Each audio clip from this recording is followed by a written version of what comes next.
हिंदू और Indian express एक बड़ा चैलेंज आता है, तो इसके लिए सबसे बढ़िया है अपना ओनली है इसका चैनल। एडिटोरियल डिस्कशन होता है, उसमें बस टर्मिनोलॉजीज तो इंग्लिश में यूज़ होती हैं, बाकी तो जो सुमित सर हैं वो पूरा हिंदी में ही बोलते हैं, तो वो आराम से आप इजीली उसको समझ सकते हैं। सर मेरा नाम गौरव है और मैं राजस्थान के चूरू ज़िले से बिलोंग करता हूँ, और जो मेरी प्रारंभिक जो शिक्षा है वो आदर्श विद्या मंदिर स्कूल चूरू से ही हुई है। उसके बाद मैंने 11th-12th किया था गुरु कृपा कैरियर इंस्टीट्यूट से। उसके बाद मैंने IIT BHU से माइनिंग इंजीनियरिंग में ग्रेजुएशन किया है। उसके बाद मैंने मास्टर्स किया था सोशियोलॉजी के अंदर। इसी के साथ जो गेट और नेट के दोनों एग्ज़ाम थे वो मैंने क्वालिफाई किए थे। गेट में मेरी ऑल इंडिया 80 रैंक थी, और अभी मैंने जो UPSC 2020 का जो रिज़ल्ट आया है इसमें मैंने 13वां स्थान हासिल किया। और जो 2 महीने पहले रिज़ल्ट आया था RS का, उसमें मैंने 12वां स्थान हासिल किया था। तो जैसे आपने बताया कि आपका बैकग्राउंड एक ग्रामीण परिवेश था, ग्रामीण परिवेश से आप आते हैं, तो वहाँ की पृष्ठभूमि से आने के बाद सबसे बड़ी समस्या आती है कि अचानक से आपको स्विच करना होता है मीडियम। और जैसे आपने IIT से इंजीनियरिंग करी है, तो लोग समझते हैं कि IIT से कोई आ रहा है तो ऑब्वियसली बड़े स्कूलों से पढ़े हैं, बड़े बैकग्राउंड से आ रहे हैं, कॉम्पिटिटिव एग्जाम को देने आते हैं। तो आए, उन्होंने UPSC क्रैक करी और वो लेके चले गए हमारी रैंक। और जो बाकी एरियाज़ के लोग हैं, जो ह्यूमैनिटीज़ के स्टूडेंट्स हैं, उनको लगता है कि IITians को मौका मिलना चाहिए, नहीं मिलना चाहिए। आपकी कहानी थोड़ी सी अलग है, तो ज़रा बताएंगे क्यों डिफरेंट है आप इस मामले में? सर मैं पढ़ाई में कोई ज़्यादा ब्रिलियंट नहीं रहा। मेरा 1 से लेके 12वीं क्लास तक का रिकॉर्ड है कि मैं किसी भी क्लास के टॉप 3 में नहीं आया। तो मतलब मैं एक एवरेज स्टूडेंट था, और IIT के अंदर भी मेरी कोई ज़्यादा बढ़िया रैंक नहीं थी। तो फिर मेरे को लेकिन IIT के अंदर सिलेक्शन हो गया, IIT BHU मिल गया। लेकिन फिर मुझे सही तरीका पता चला कि किस तरीके से पढ़ना है। तो उसके बाद देखिए आपकी गेट के अंदर मेरी जो रैंक थी वो ऑल इंडिया 80 रैंक थी। उसके बाद मुझे कॉन्फिडेंस आया कि मैं कुछ कर सकता हूँ, क्योंकि पहले हम जो ग्रामीण परिवेश से आते हैं उनके सपने उतने बड़े नहीं होते। जब आप एक बार रैंक हासिल करते हो, उसके बाद आपके जो सपने हैं वो उड़ान लेना शुरू करते हैं। उसके बाद जैसे मैंने मास्टर्स का डिसीजन लिया, वो भी सोशियोलॉजी में, तो जनरली BTech के स्टूडेंट नहीं करते हैं। तो मैंने वो मास्टर्स किया सोशियोलॉजी के। फिर मैंने जो RS और IS में दिया, तो पहले RS में 12वां स्थान और फिर तो ऑल इंडिया लेवल पे 13वां स्थान। तो जो हमारे ग्रामीण परिवेश के जो स्टूडेंट हैं ना, उनके पास सब कुछ है, टैलेंट है, सब कुछ है, लेकिन एक तो हम सपने छोटे देखते हैं, और एक हमें सही तरीका नहीं पता होता कि हमें सही कौन से तरीके से पढ़ना चाहिए। और जो कंटेंट होता है उसकी क्वालिटी भी कई बार है ना, जो रूरल स्टूडेंट होते हैं उनके साथ है ना कॉम्प्रोमाइज़ हो जाती हैं। ये 3-4 कारण हैं जिसकी वजह से जो हम ग्रामीण परिवेश से आ रहे हैं वो लोग थोड़ा सा अंडर परफॉर्म करते हैं जो उनकी ट्रू पोटेंशियल होती है। आपका ऑप्शनल एंथ्रोपोलॉजी था और आपने मास्टर्स सोशियोलॉजी से की, आपका बैकग्राउंड माइनिंग से है। जी। तो ये इतना सारा स्विच आपने क्यों किया? सबसे पहले तो सर कि माइनिंग में इंजीनियरिंग करना, तो सर मेरी जो उस समय जो रैंक थी उसके हिसाब से मुझे ज़्यादा सूटेबल लगा, क्योंकि माइनिंग के अंदर जो PSUs हैं उनके अंदर जनरली आपको इजीली जॉब मिल जाती है। तो वो एक टारगेट होता है। तो हम जो गांव के लोग होते हैं उनका एक मिनिमम थोड़ा सा टारगेट सेट होता है कि किसी भी तरीके से सरकारी नौकरी मिल जाए। हम बहुत बड़े टारगेट सेट नहीं करते, तो मेरा भी वही टारगेट था। तो सबसे सेफ ब्रांच लग रही थी माइनिंग इंजीनियरिंग, जो भी उस टाइम में अवेलेबल ऑप्शन थे कि माइनिंग इंजीनियरिंग में हमें गवर्नमेंट जॉब इजीली मिल जाएगी कोल इंडिया के अंदर। और जो नालको बालको वगैरह जो भी, ये भी मतलब थोड़ी प्राइवेटाइज्ड हुई हैं, लेकिन फिर भी इनके अंदर मतलब अच्छा वर्क कल्चर है। लेकिन उसके बाद जब मैं आया बाहर, तो मैंने देखा कि जो एडमिनिस्ट्रेटिव सर्विसेज हैं उनका एक अलग चार्म है सोसाइटी के अंदर, वो अलग ही रेस्पेक्ट देते हैं। और फिर मुझे इनका पता चला कि इस तरीके की रिस्पॉन्सिबिलिटीज़ हैं, तो मुझे और भी ज़्यादा मतलब अट्रैक्शन फील हुआ। तो जनरली हम क्या सुनते हैं, इंजीनियर्स को सोसाइटी के बारे में नहीं पता होता। जनरली ये बोलते हैं वो बस इक्वेशनों में रह जाते हैं। तो मैंने सोचा कि सोसाइटी के बारे में थोड़ा रीड किया जाए। तो वो एक तो होता है नॉर्मल रीड करना, दूसरा होता है थोड़ा सा उनका थ्योरेटिकल बेसिस जानना। इसलिए मैंने सोशियोलॉजी का मतलब जो डिसीजन लिया कि थोड़ा सा हम डीप में जानेंगे सोसाइटी को, तो हमारी जो अंडरस्टैंडिंग है वो ज़्यादा डेप्थ में हो जाएगी। लेकिन जब मैं UPSC की प्रिपरेशन करने आया, तो ये एक मुझे जो सोशियोलॉजी है उसके अंदर जो मेरी इंग्लिश उतनी ज़्यादा अच्छी नहीं थी जितनी जनरली एक जो हमारे मेट्रोपॉलिटन जो स्टूडेंट्स होते हैं उनकी होती है। तो मैं कॉम्प्रहेंड नहीं कर पा रहा था। सोशियोलॉजी का नॉलेज काफ़ी अच्छा हो गया था, क्योंकि मैंने उसमें नेट वगैरह भी कर रखा था। तो ऐसा तो था कि नॉलेज तो काफ़ी अच्छा है, लेकिन वो कॉम्प्रहेंड नहीं हो पा रहा था बीइंग ए आर्ट का जो सब्जेक्ट है। लेकिन जो एंथ्रोपोलॉजी था वो सिस्टर सब्जेक्ट है सोशियोलॉजी का, तो काफ़ी हद तक सेम सिलेबस था। लेकिन वो थोड़ा ऑब्जेक्टिव पेपर था, तो उसको आप इंजीनियरिंग की स्टाइल में पॉइंट फॉर्म में लिख सकते थे। इसलिए मैंने वो डिसीज़न अपना चेंज करके सोशियो से एंथ्रोपोलॉजी अपना ऑप्शनल ले लिया। तो गौरव, जैसे हमारी बात चल रही थी, थोड़ा ब्रेक लिया हमने और आपने बताया कि आपने एंथ्रोपोलॉजी ऑप्शनल चुना। मेरा सवाल है कि आपका मीडियम पहले हिंदी था, आपको एक ऑप्शनल में दिक्कत आई इंग्लिश में पढ़ने में, सोशियोलॉजी, जबकि आपने हायर स्कूल स्टडीज़ करी, उससे मास्टर्स करी, नेट क्वालिफाई किया। कई लोग ऐसे होते हैं जिनको लगता है हिंदी मीडियम के साथ एक बड़ा डिसएडवांटेज है। तो जो हिंदी मीडियम के स्टूडेंट हैं जिनको ये प्रॉब्लम आ रही है, उनको आप क्या सजेस्ट करेंगे, कैसे इससे पार पाया जाए? स्पेसिफिकली न्यूज़पेपर्स भी इंडियन एक्सप्रेस और हिंदू लोग ज़्यादा पढ़ते हैं, क्या रिकमेंड करेंगे, क्या एक सॉल्यूशन हो सकता है क्विक फिक्स उनके लिए? देखिए सर, जो हिंदी मीडियम का थोड़ा सा रिजल्ट है ना, जो पिछले 3-4 सालों में डाउन हुआ है, वो वास्तव में इस देश का दुर्भाग्य है कि जिस देश की जो मतलब मदर टंग है वही हिंदी है और उसका ही रिजल्ट डाउन जा रहा है। लेकिन इसके पीछे कुछ स्पेसिफिक कारण है। पहला तो कंटेंट की अवेलेबिलिटी उतनी अच्छी नहीं है जितना इंग्लिश में कंटेंट अच्छे आ जाते हैं, वो रेगुलर अपडेटेड कंटेंट नहीं आता। तो सबसे पहले जो हिंदी मीडियम के स्टूडेंट हैं उनके पास 2 ऑप्शन है, या तो आप इंग्लिश में स्विच हो जाइए या फिर आप हिंदी में ही स्टे कीजिए, कोई दिक्कत नहीं है।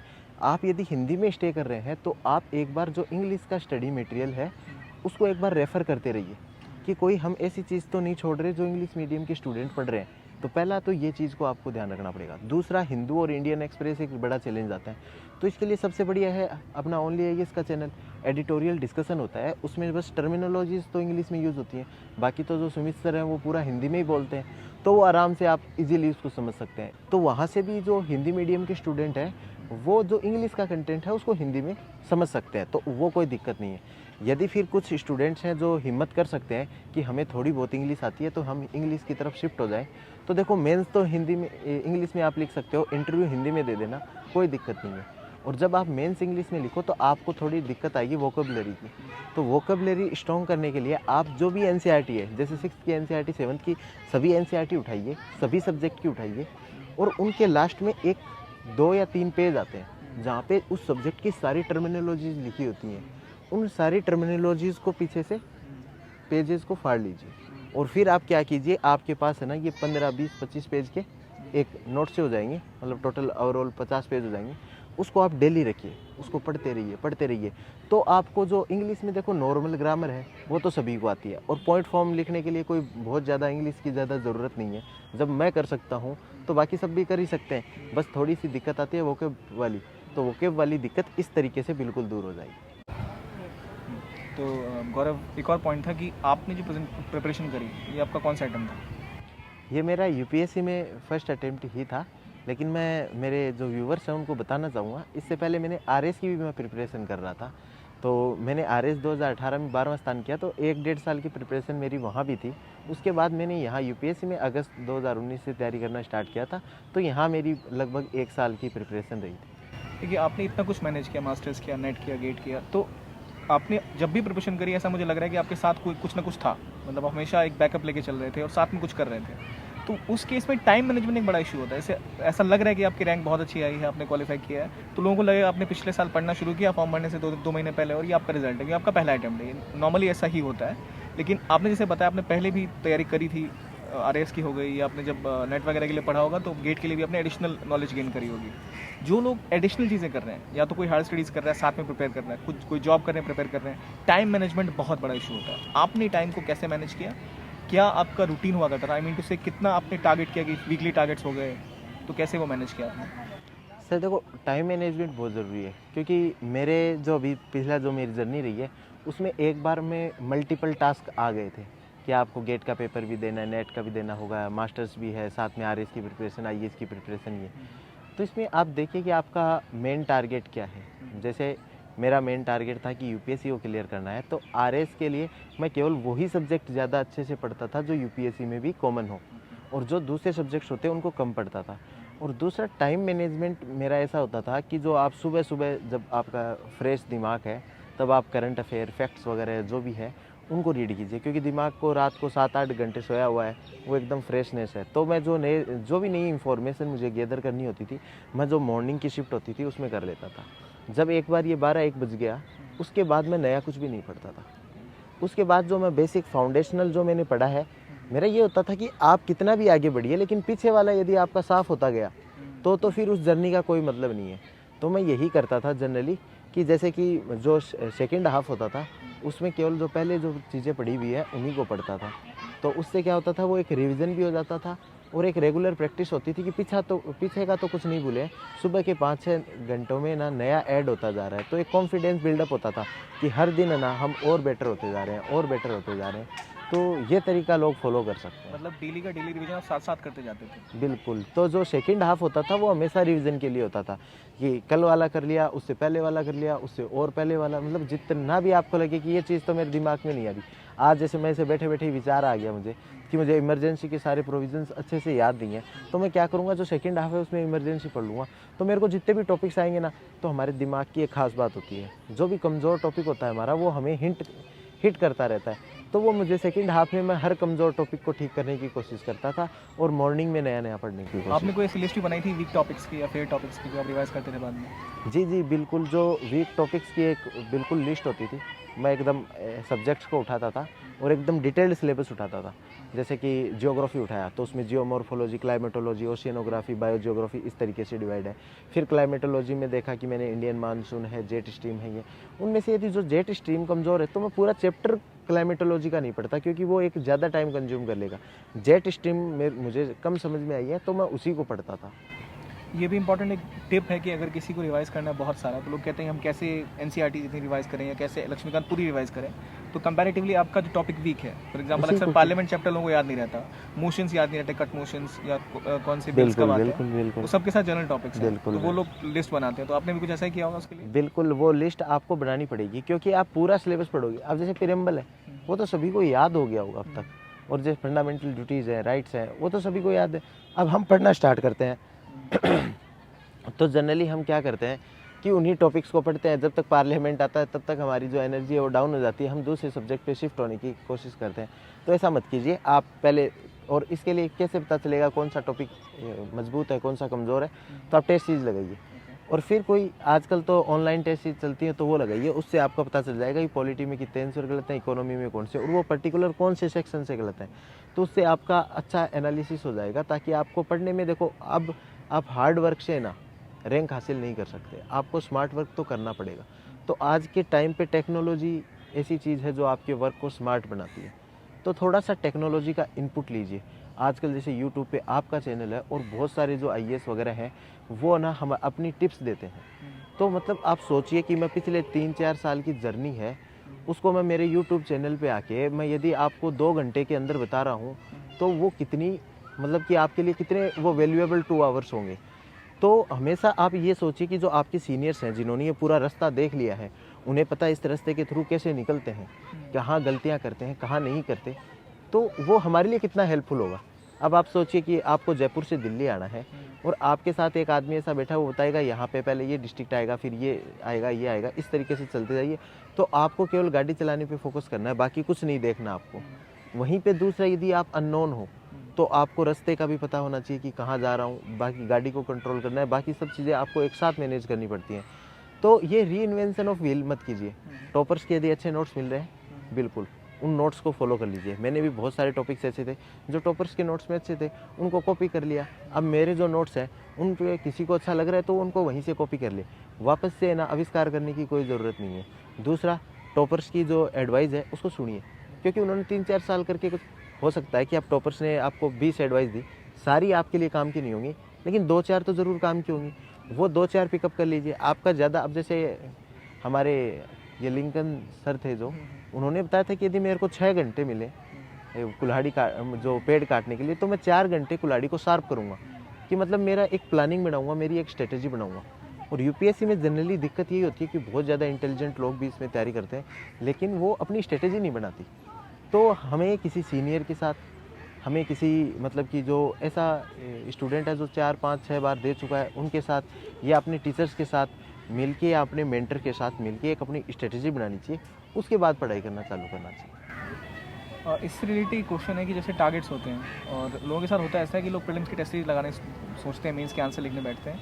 आप उम्मीद लगाते हो कि मैं इतना पढ़ के जा रहा हूँ या पढ़ के जा रही हूँ और इसके बाद मेरा ये टॉपिक खत्म हो जाएगा और अच्छे स्कोर आएंगे, पर एक टेस्ट में मार्क्स अच्छे आते हैं, अगले टेस्ट में मार्क्स गिर जाते हैं, पहले 110 आए फिर आपके 70 आ गए। मेंस में आप लिखने गए, पहला टेस्ट बहुत अच्छा गया, आपको लगा दूसरा तो और अच्छा जाना चाहिए, दूसरे में आपने आधा पेपर लिखा, उसके बाद आपका पेन चलना बंद हो गया, आइडियाज़ ही नहीं आ रहे। तो उन केसेस में आपने कैसे अपने आप को मोटिवेट किया? क्योंकि पर्सनली आपके साथ भी ट्रेजेडी हुई है, आपको कोरोना वायरस तक हो चुका था, और उन केसेस में उनसे उभरा कैसे आपने, और कैसा वो एक मेरे लिए तो एक एग्जांपल है कि जो स्टूडेंट्स को पता होना चाहिए कैसे आप एक सेटबैक के साथ भी, वो झटका लगने के बाद भी, अगर आपके पास मोटिवेशन है तो आप कंटिन्यू कर सकते हैं। बिल्कुल, बिल्कुल।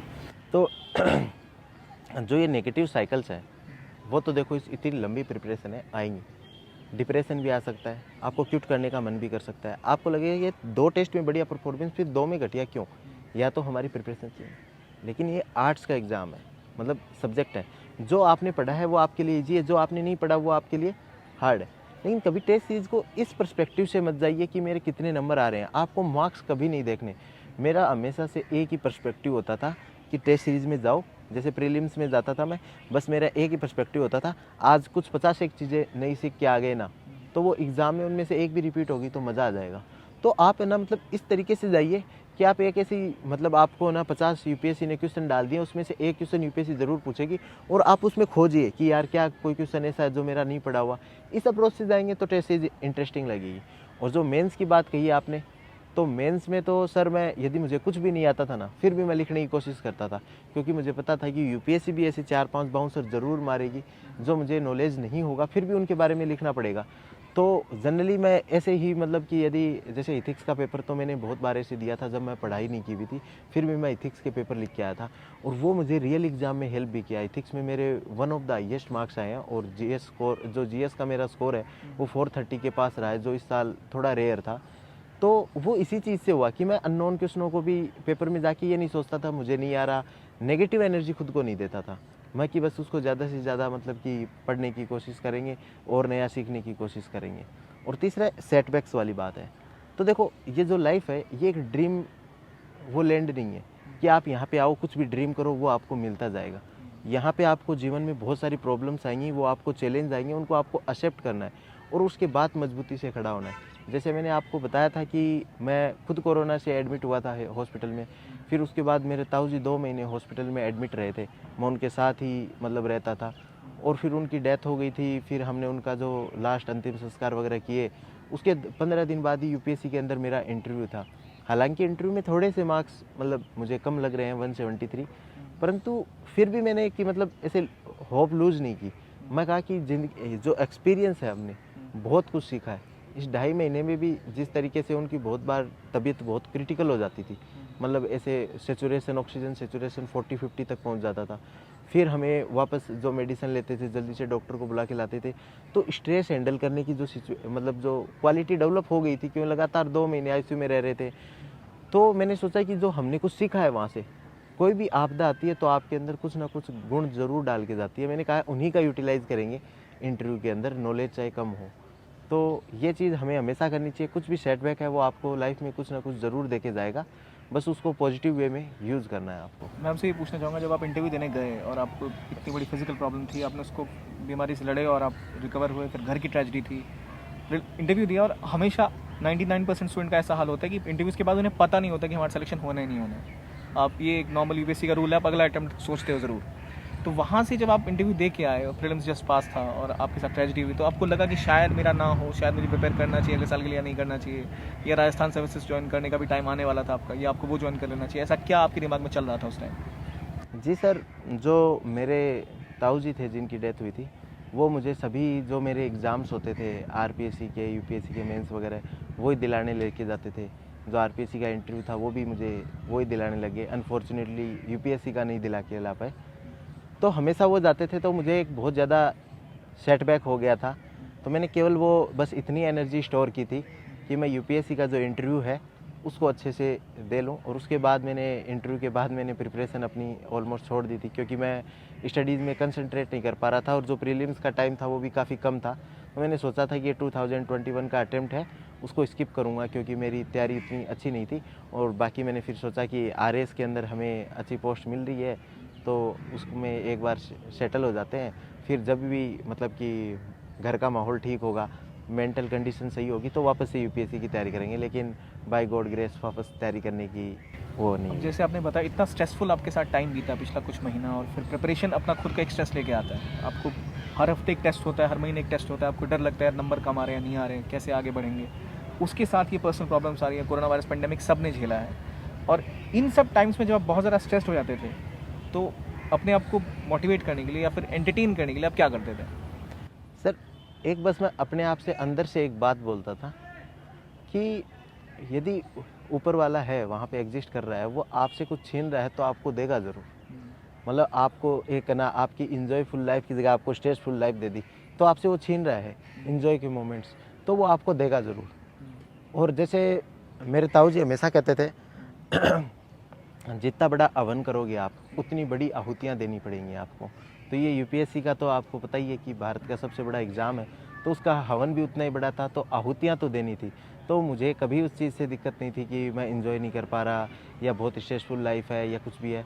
मुझे लग रहा था कि एक मेरी ट्रेनिंग हो रही है, आगे आने वाले टाइम में जब मैं एक प्रशासक बनूंगा तो मेरे सामने ये सब कुछ स्ट्रेसफुल सिचुएशन आएंगी, उस समय मैं उसे बैकफुट पे नहीं आ सकता। क्योंकि हमने बहुत सारे ऐसे टॉपर्स को देखा है कि वो यूपीएससी क्लियर करने तक रॉक स्टार होते हैं, लेकिन प्रशासन में जाने के बाद वो उतना अच्छा परफॉर्म नहीं कर पाते जितना उससे उम्मीदें होती हैं।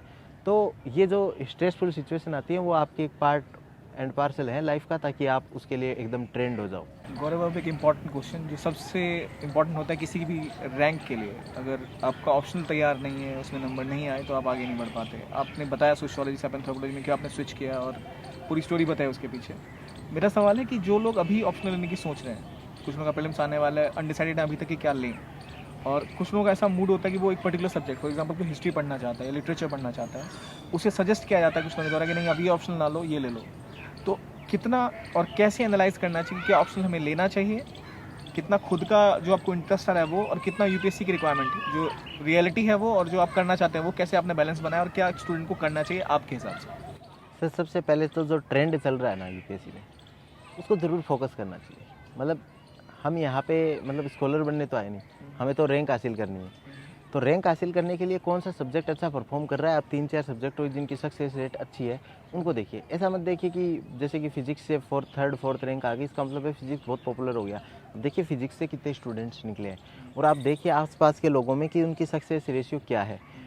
तो पहला चीज़ तो ये। दूसरा चीज़, आपको इंटरेस्ट आना चाहिए सब्जेक्ट के अंदर, क्योंकि पता चले कि आपको 6 महीने बाद लग रहा है कि इतना बोरिंग सब्जेक्ट है या 2-3 अटेम्प्ट भी देने पड़ सकते हैं, तो वो बोरिंग नहीं लगना चाहिए। तो इंटरेस्ट सबसे इंपॉर्टेंट है। तीसरा, आप अपने आप से खुद से पूछिए कि आप ना सोशियो का उत्तर लिख रहे हो तो आप क्या इंडिया का बेस्ट उत्तर लिख सकते हो, या आप एंथ्रो का उत्तर लिख रहे हो तो क्या इंडिया का बेस्ट उत्तर लिख सकते हो, या फिर आप केमिस्ट्री का उत्तर लिख रहे हो तो इंडिया का बेस्ट उत्तर लिख सकते हो। तो मुझे लगता था कि एंथ्रो में मतलब कि जैसे जो ग्रेजुएशन वगैरह एंथ्रो में बहुत कम करते हैं लोग, केवल जो प्रिपरेशन सभी जो यहाँ पे यूपीएससी में आने के बाद ही प्रिपरेशन करना स्टार्ट करते हैं, तो सभी के लिए इक्वल ग्राउंड प्लेइंग है और मैं यहाँ पे इंडिया का बेस्ट उत्तर लिख सकता हूँ। ये कॉन्फिडेंस मेरे अंदर था, इसलिए मैंने एंथ्रो को अडोप्ट कर लिया।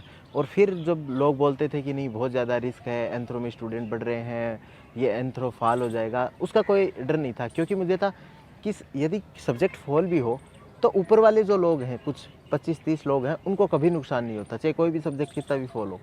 तो हमेशा मेरे को कि ऊपर वालों में रहना है। तो यदि आपके अंदर कॉन्फिडेंस है कि हाँ मैं इंडिया का टॉप मोस्ट सबसे बढ़िया उत्तर लिख सकता हूँ, तो वो सब्जेक्ट ले लीजिए। उसकी परफॉर्मेंस बाकी वगैरह ज़्यादा मैटर नहीं करती। गौरव, जैसे आपने इसके बारे में बताया काफ़ी क्लियरली, तो मेरा एक सवाल भी हुआ कि आपके पर्टिकुलर सोर्सेज क्या